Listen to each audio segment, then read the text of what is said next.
Masechet Bava Metzia, traité Bava Metzia, Daf Mem Zayin, feuille numéro 47. Nous sommes à la feuille 46, à la dernière ligne. Amar Rabba Amar Rav Huna, Rabba Dionon Rav Huna. Mechor li be'elu. Si un homme dit à un autre, vends-moi cet objet pour cet argent, Kana, en ayant payé cet argent, il a acquis l'objet. Et si ce qu'il a payé n'avait pas la valeur de l'objet, le vendeur pourra réclamer qu'il a été floué. Kana, avagadlo machach, Rav Huna explique donc pourquoi a-t-il acquis, bien qu'il n'a pas tiré l'objet à lui. De Kevin de la Capide, Kana, parce qu'étant donné que le vendeur ne fait pas attention à combien d'argent il reçoit, c'est pourquoi l'acheteur a acquis. Pindami, c'est considéré comme un simple échange. Et on a dit que il peut par contre demander remboursement si ça n'avait pas la valeur de l'objet. Puisqu'il lui a dit le terme « vends-moi » pour cela. Donc il fallait donner la bonne somme.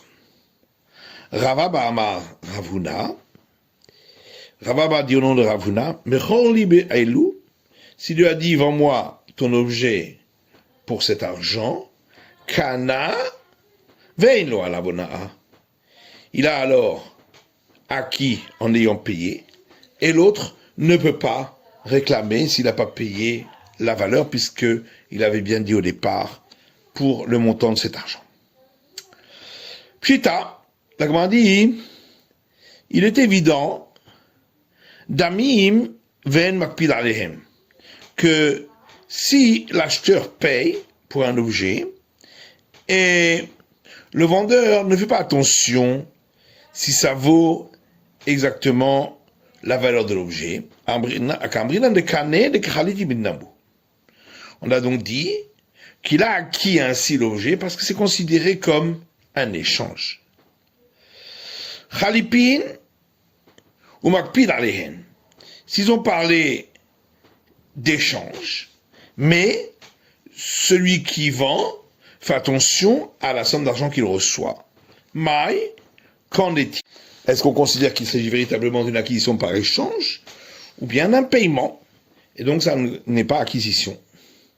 Ravadabrava dit à Shema, viens écoute une braïta qui dit, Reshaya tofes parato, si un homme tenait sa vache, veromed et se tenait au marché, et un autre est venu, Vermarlo il a dit, paratra lama. Ta vache, pourquoi l'as-tu apportée au marché? Et il lui répond, la hamor tzarich, parce que j'ai besoin d'un âne. Et donc je veux échanger ma vache contre un âne. Et l'autre lui dit, j'ai un âne que je peux te donner. Paratra bekama, pour combien tu vends ta vache? Bekar bekar. Il lui a dit, pour tant et tant d'argent. Hamor bekama. Il a demandé à l'autre, et ton âne, pour combien le vends-tu? Bekar bekar, pour tant et tant d'argent. Si le propriétaire de l'âne a tiré vers lui la vache pour l'acquérir, vous l'avez su par la parole mort. Et par contre, le propriétaire de la vache n'a pas eu le temps de tirer l'âne vers lui, mort, qu'entre-temps, l'âne est mort. Le propriétaire de l'âne n'a donc pas acquis la vache. Et la Gemara dit, de là on apprend que lorsqu'on fait un échange, mais on fait attention à la valeur de chacun des objets de l'échange, ça ne constitue pas une acquisition tant que les deux n'ont pas acquis chacun son objet. La Gemara dit, mais de toute façon, quand on fait une acquisition par l'échange, est-ce qu'il s'agit de fous qui le font? Mais sûr qu'il faut attention à la valeur. de la kabdé, est-ce qu'ils font pas attention? Bien sûr que non. Et là, kol chalipin mikpat kabdé. Non, en réalité, chaque fois qu'on fait une acquisition par échange, on fait attention à la valeur. Vekana, et malgré tout, on a acquis dès que l'un a acquis l'objet de l'autre, même si l'autre n'a pas acquis de son côté. Ici, de quoi parlons-nous? D'amarle, chamor bepara, vétalé. Il lui a dit, alors tu me vends, je te donne mon âne contre ta vache plus un agneau. Machartapara, vadaino machartatale. Il a tiré la vache, mais n'a pas encore tiré vers lui l'agneau. De là, il n'y a donc pas eu véritablement d'acquisition par le fait de tirer. C'est pourquoi il n'y a pas eu d'acquisition du tout. Amama, nous reprenons un enseignement qui dit Merorli be'elu. Si un homme dit à un autre, vends-moi ton objet pour cet argent. Kana, eh bien, l'autre a acquis l'objet dès qu'il l'a payé. Veyeshto alavona, mais par contre, si ça ne vaut pas l'objet, l'autre peut réclamer pour avoir été trompé. Est-ce que ça veut donc dire que d'après Ravuna, une pièce de monnaie peut être utilisée pour un échange? La Gemara dit non. Il n'y a pas de preuve ici, car ici il a voulu faire acquérir par le paiement d'argent. Ravuna savala que Rabbi Yochanan. Ravuna pense comme Rabbi Yochanan, Mardavar Torah Marot Konot, qui dit que d'après la Torah, l'argent constitue une monnaie d'échange. Pourquoi alors les sages ont dit que c'est seulement le fait de tirer l'objet vers lui qui constitue une acquisition? De peur que si ça reste chez le vendeur vient un jour dire à l'acheteur, eh bien ton blé a brûlé à l'étage au-dessus de chez moi, et comme la société a acquis à l'autre, il s'en est pas préoccupé. Seulement les sages ont fait cette institution quand il s'agit d'un cas courant. Milta, mais quelque chose qui n'est pas courant comme ici, où ils vendent l'objet sans savoir combien d'argent il va recevoir, les sages n'ont pas là instauré leur institution. Maruna, fils de Rav Nachman, dit à Ravashi, vous avez donc ainsi appris cet enseignement de Rav Huna. Anan, mais nous, ainsi nous l'avons appris, ces paroles de Rav Huna, que Rav Huna a dit expressément qu'une pièce d'argent ne constitue pas un bien pour l'acquisition par échange. Bamekoni, avec quel objet fait-on acquisition par échange? Rav Amar, Bekelav shel Kone. Rav dit, avec les biens, un bien qui est un ustensile qui appartient à l'acquéreur. Nichal le Kone, Televe Makne Kone, car celui qui acquiert, il veut que ce soit l'autre qui lui fait acquérir, qui donc acquiert cet objet, qui est écrit de Digmar Veleknele, afin que il lui fasse faire acquisition de manière totale. Alors que Lévi dit, on utilise un ustensile qui appartient à celui qui fait acquérir, qui est comme on l'expliquera plus loin. Amarle Ravuna bediskarta le Rava. Ravuna de diskarta dit à Rava. Ou le Lévi d'Amar bekelav shel makne.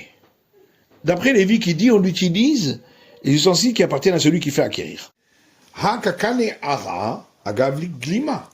Ça voudrait donc dire que il peut arriver qu'on acquiert un bien immobilier en acquérant un simple tissu.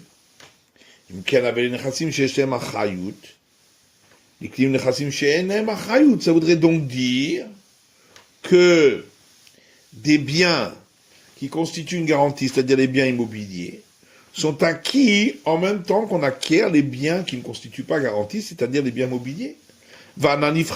Or, dans la Mishnah, nous avons vu l'inverse. Que sont les biens qui ne constituent pas garantie, c'est-à-dire les biens mobiliers, qui peuvent être acquis en même temps que les biens qui constituent garantie, c'est-à-dire les biens immobiliers. Amarle, Rav lui a répondu, Yavale vihacha. Si Lévi était là, Avamapik la pach pulse de Noura, il aurait sorti devant toi des étincelles de feu. Misavart glima maknale. Est-ce que tu crois vraiment que c'est le fait d'avoir acquis le tissu qui permet l'acquisition du bien immobilier? Non, c'est par le fait que l'autre, un profit du fait que l'autre accepte de lui l'acquisition de cet ustensile qui sert à cette acquisition, eh bien, c'est ainsi que Gamma va acnéler qu'il accepte de lui faire acquérir. Ketanae, l'Agma dit, en fin de compte, cette discussion entre Rav et Lévi revient à une discussion qu'on a vue chez les maîtres du temps de la Mishnah. Puisque on trouve dans une braïta qu'il est dit dans un verset dans le rouleau de Ruth, vous autres les fanim Israël, à la Géoula vers la Temora, et ainsi, depuis toujours en Israël, concernant le rachat et le transfert, le Kayem Kol Davar, afin de permettre l'acquisition de toutes choses, l'un enlève sa chaussure et la donne à l'autre. Geoula Zumechira. Et on explique. Le rachat ici, ça veut dire la vente. Comme il est dit dans un autre verset, il ne sera pas vendu. Temura Zuchalipin, le transfert, il s'agit de l'acquisition par échange. Comme on trouve dans un autre verset, il ne l'échangera pas et il ne transférera pas. Le verset poursuit en disant, afin d'accomplir toute acquisition, un homme retire sa chaussure et la donne à l'autre. Minatanemi, qui a donc donné ici l'objet pour l'acquisition à l'autre? Boaz Natana Goel. C'est Boaz qui a donné à celui qui lui a fait acquérir. Rabbi Omer, Goel Natan et Boaz. Alors que Rabbi a dit, c'est celui qui lui a fait acquérir qui a donné l'ustensile à Boaz. Tana, une braïta qui dit, Konin Bichli, Afalpi Shen Bo Shabe Pruta. Pour l'acquisition par échange, elle peut se faire avec un ustensile, même s'il n'a pas la valeur d'une pruta. Amar Rav Nachman Oshanu Ela Bichli. Rav Nachman dit, mais cette braïta qui le permet, c'est uniquement lorsqu'il s'agit d'un ustensile. Aval beperelo, mais s'il s'agit de fruits, c'est-à-dire toute chose qui n'est pas un ustensile mais un consommable, l'eau. Ce n'est pas possible de faire cette acquisition. Rav Shechet Amar Afil beperot, alors que Rav Shechet dit, même avec des fruits, c'est faisable. Ma'itama de Rav Nachman, quelle est la raison de Rav Nachman, demande la Gemara? Amar Khan Na'alo. Le verset a parlé de sa chaussure. Na'al in. Donc c'est seulement avec une chaussure qu'on peut faire cette acquisition, qui est donc un ustensile. Mida harina, mais autre chose, qui est inconsommable, non. Ma'itame de Rav Shechet. Et quelle est la raison de l'opinion de Rav Shechet? Amar Kha, parce que le verset dit le kayem kol davar, pour acquisition par toute chose. Donc, on peut faire acquérir également par les fruits. Le Rav Nachman a mis actif le kayem kol davar. Et pour Rav Nachman, alors, que fait-il du fait qu'il est écrit pour acquisition par toute chose? Aoul kayem kol davar de niknin b'migral. Non, le verset doit être expliqué pour permettre l'acquisition de toute chose, pour dire que tout peut être acquis par la chaussure.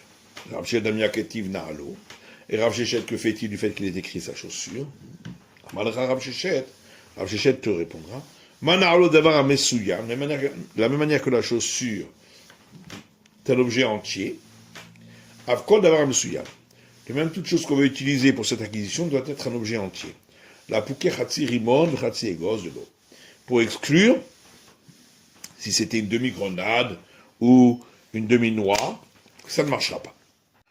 Amar Rav Shechet Bered Ravidi, Rav Shechet fils de Ravidi, a dit que Man Katvinan Haïdna, selon quelle opinion écrivons-nous de nos jours dans le texte des actes écrits, ben Mana de Kacher le Mikneyabe, avec un ustensile qui est apte à permettre d'acquérir avec lui, mais Mana, la poukem de Rav Shechet, puisqu'il est écrit un ustensile, donc on exclut l'opinion de Rav Shechet, d'Amarkonim et Perot, qui a dit qu'on peut faire acquisition avec des fruits. Des cachers, le fait qu'on dise qui est apte, la pouké de Shmuel, d'Amarkonim, c'est pour exclure l'avis de Shmuel, qui dit qu'on peut faire acquisition également bimeroka, avec un ustensile en excrément d'animaux. Donc d'ici, on vient apprendre qu'il faut que ce soit quelque chose qui soit digne. Les mikneya, du fait que on écrit pour acquérir, la poukemi de Lévi, on exclut l'opinion de Lévi, d'Amar qui a dit Bekelaf shel makne, qu'on utilise des ustensiles qui appartiennent à celui qui fait acquérir. Comme un cheval là, c'est pourquoi on vient nous apprendre en disant les mikneya pour acquérir, velo laknouye, et non pas pour faire acquérir, qu'on utilise les ustensiles de celui qui acquiert. B, et le mot par lui, qu'on écrit, vient nous apprendre ceci. Rapapa Amar le Marouté Matbea. Rapapa dit pour exclure une pièce de monnaie, qui ne peut pas être utilisée pour cela. Rav Zevid Vetema Ravashi Amar le Marouté Isurana. Rav Zevid et certains lisent Ravashi dit pour exclure tout ce qui est interdit de tirer profit. Et Kadamre, d'autres disent B, que le mot par lui vient apprendre ceci, Amarapapa. Rapapa dit le miroté madbea, pour exclure la pièce de monnaie. Décacher, et le fait qu'il est écrit qui est apte, Amaravzevi veite maravashi le miroté suranaa. Ravzevi et certains disent Ravashi pour exclure ce qui est interdit de tirer profit, aval morikal ou mais exclure les ustensiles en excrément, on n'avait pas besoin pour cela d'employer un terme particulier, parce que ça c'était évident.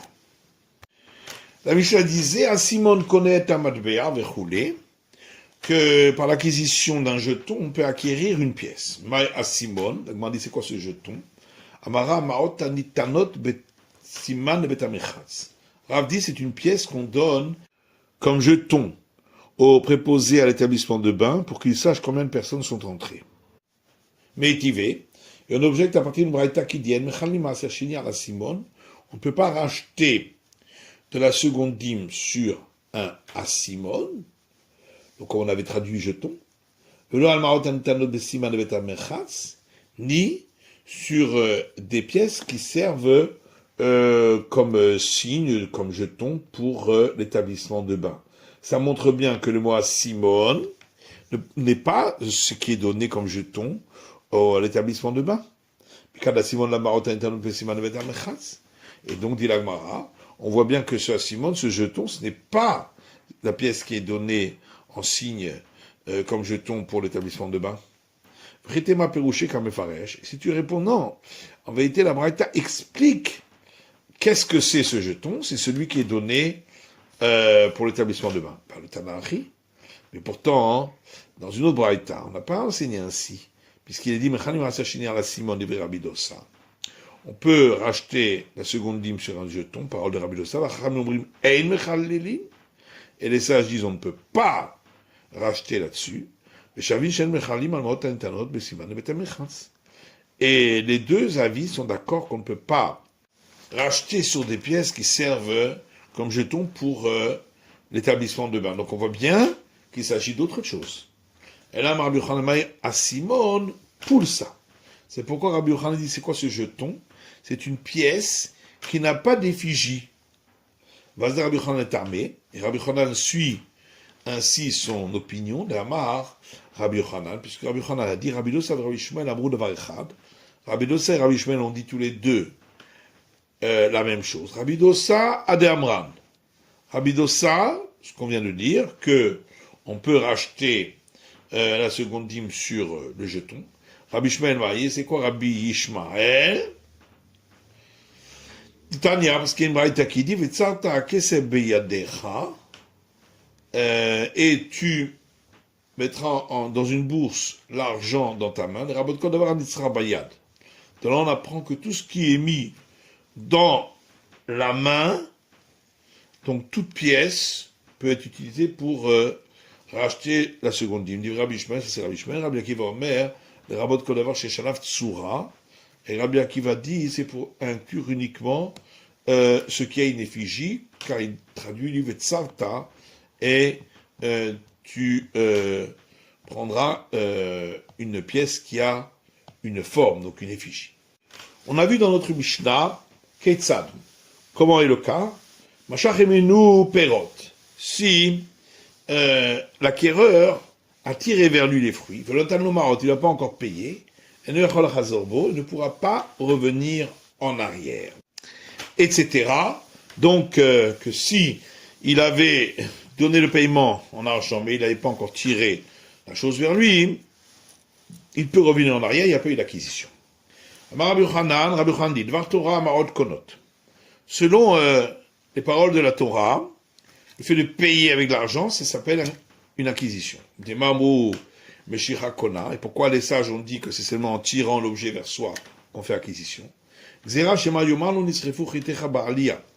une institution rabbinique, de peur que l'acheteur laisse la marchandise chez le vendeur, et s'il arrive un incendie, eh bien, le vendeur dit à l'acheteur, ben voilà, ton blé a brûlé à l'étage, et il s'en est pas occupé, puisque de toute façon, l'autre l'avait déjà acquis.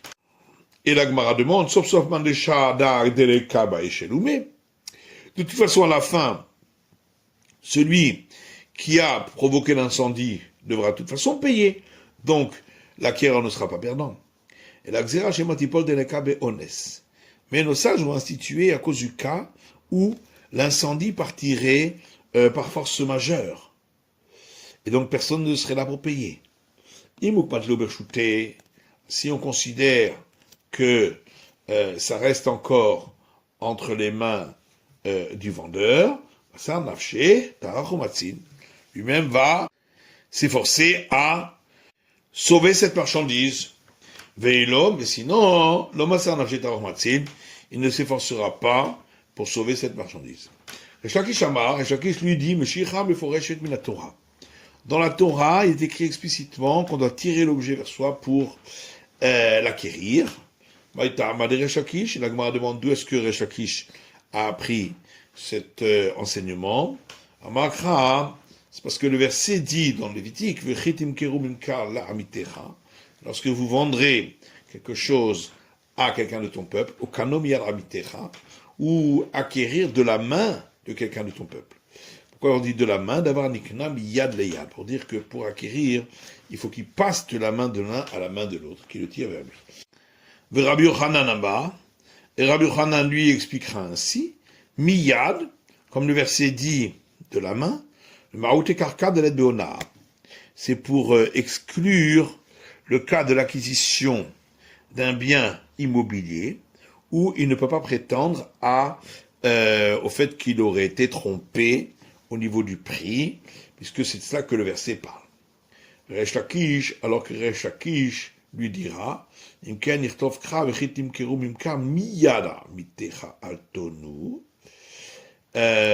lorsque vous vendrez de la main de quelqu'un de ton peuple, ne vous trompez pas les uns les autres. Au kano la mali, mais pourquoi le verset rajoute ou d'acquérir? Shmarminan imshicha. Et donc, de là, on vient apprendre que pour l'acquisition, il faut le tirer de la main de l'un à la main de l'autre. Rabbi Yochanan et Rabbi Yochanan, Okano Ma'avid. Et qu'est-ce qu'il fait du fait qu'il est écrit ou acquérir? Il utilise pour l'enseignement qu'on trouve dans une braïta. Le verset dit, lorsque vous vendrez, ne vous trompez pas les uns les autres. Mais, puisqu'on parle de celui qui a vendu à l'autre, donc de là on apprend l'interdiction de tromper l'acheteur. D'où est-ce qu'on apprend le cas où c'est le vendeur qui a été trompé? Pourquoi le verset dit, ou si vous achetez, ne trompez pas. Alors que Resh Lakish lui apprend ces deux règles du début du verset. La Gemara rapporte notre Mishnah, où il est dit, Rabbi Shimon Omer, Rabbi Shimon dit, Kol she'akesef beyado yado ala elyona. Tout celui qui a l'argent entre ses mains, c'est lui qui a la prérogative de pouvoir revenir en arrière. Mocher ou de matzeh adarbe, loker lo matzeh adarbe. Donc de là, on en déduit que c'est le vendeur qui a reçu l'argent qui peut revenir en arrière. Mais l'acheteur qui a déjà donné l'argent ne peut plus revenir en arrière. Ça va bien si on pense comme Rabbi Yochanan que, en théorie, l'argent constitue acquisition. C'est pourquoi le vendeur peut revenir en arrière, mais l'acheteur ne peut pas revenir en arrière, car on veut que le vendeur s'occupe des biens s'il y a un incendie. C'est pourquoi on lui a donné la possibilité de revenir en arrière. Et là, il y a Marthe. Mais si tu dis, Maotenan Konot, que de par la Torah, le paiement d'argent ne constitue pas une acquisition, donc Yarnami l'a darbé. Dans ce cas-là, même l'acheteur aurait pouvoir revenir en arrière. Voilà, Rechakish, Alibad Rabbi Shimon, lo Kamina. Moi, je n'ai pas parlé selon l'avis de Rabbi Shimon. Qui Kamina, Alibad Rabbanan. Moi, j'ai parlé selon l'avis des sages. Pishtama, les Rechakish, Anudika, Ben Rabbi Shimon, Rabbanan. On comprend pourquoi il y a cette discussion entre Rabbi Shimon et les sages, d'après Resh Lakish. Et là, les Rabbi Yochanan Maïka, ben Rabbi Shimon et Rabbanan. Par contre, d'après Rabbi Yochanan, quelle est la raison de la discussion entre Rabbi Shimon et les sages? Kabenayu le Rav Chizda. La discussion dépend de l'enseignement de Rav Chizda. D'abord, Rav Chizda, Kader Shetiknu Meshicha Bamochin, car Rav Chizda dit, de la même manière qu'on a institué qu'il faut tirer l'objet vers soi pour ne pas que le vendeur puisse revenir en arrière, de même, on a institué qu'on doit tirer vers soi pour ne pas que l'acheteur puisse revenir en arrière. Donc Rabbi Shimon, l'aide de Rav Chizda. Rabbi Shimon n'est pas d'accord avec cet enseignement de Rav Chizda, et il considère que seul le vendeur peut revenir en arrière tant qu'on n'a pas tiré l'objet vers soi. Rabbanan est de Rav Chizda. Alors que les sages, eux, sont d'accord avec cet enseignement de Rav Chizda. Tenam. Alors, on a vu dans notre Mishnah,